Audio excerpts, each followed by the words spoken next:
Assalamualaikum warahmatullahi wabarakatuh. Perkenalkan, nama saya Kaunalti Prastio dari kelas 1 DMI. Di sini saya akan menjelaskan tentang normalisasi data. Normalisasi. Normalisasi merupakan sebuah teknik dalam logical design sebuah basis data yang mengelompokkan atribut dari suatu relasi sehingga membentuk struktur relasi yang baik atau tanpa redundansi. Normalisasi adalah proses pembentukan struktur basis data sehingga sebagian besar ambiguity bisa dihilangkan. Tujuan normalisasi yang pertama untuk menghilangkan perangkapan data, yang kedua untuk mengurangi kompleksitas, dan yang ketiga untuk mempermudah modifikasi data. Proses normalisasi. Data diuraikan dalam bentuk tabel, selanjutnya dianalisis berdasarkan persyaratan tertentu ke beberapa tingkat. Apabila tabel yang diuji belum memenuhi persyaratan tertentu, maka tabel tersebut perlu dipecah menjadi beberapa tabel yang lebih sederhana sampai memenuhi bentuk yang optimal. Norma 1 atau 1NF. Aturan tidak adanya atribut multi-value, atribut komposit, atau kombinasinya. Mendefinisikan atribut kunci. Setiap atribut dalam tabel tersebut harus bernilai atomik atau tidak dapat dibagi-bagi lagi. Normalisasi kedua atau 2NF. Aturan sudah memenuhi dalam bentuk norma ke-1 atau 1NF. Semua atribut bukan kunci hanya boleh tergantung functional dependency pada atribut kunci.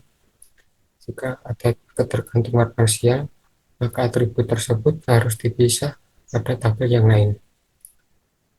Yang terakhir perlu ada tabel penghubung ataupun kehadiran forensi bagi atribut-atribut yang telah dipisah tadi. Yang ketiga ada normal ketiga atau 3NF. Aturan sudah berada dalam bentuk normal kedua atau 2NF. Tidak ada tergantungan transitif di mana atribut bukan kunci tergantung pada atribut bukan kunci lainnya. Ini adalah studi kasus normalisasi data. Untuk mendapatkan hasil yang paling normal, maka proses normalisasi dimulai dari nomor pertama, filter tabel di atas yang merupakan grup berulang, nomor pegawai, nama pegawai, golongan, dan besar gaji.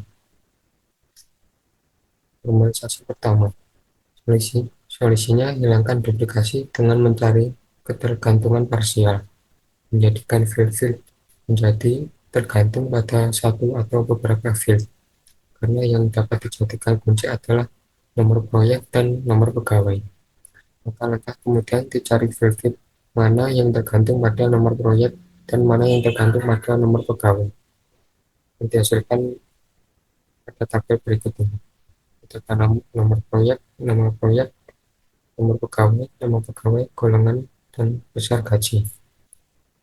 Normal kedua, field yang tergantung pada satu field harus dipisah dengan tepat. Misalnya nomor proyek menjelaskan nomor proyek dan nomor pegawai menjelaskan nomor pegawai, golongan, dan besar gaji. Dan dihasilkan dua tabel yaitu tabel proyek dan tabel pegawai. Terakhir ada normalisasi ketiga. Di tabel di atas masih terdapat masalah bahwa besar gaji tergantung kepada golongannya.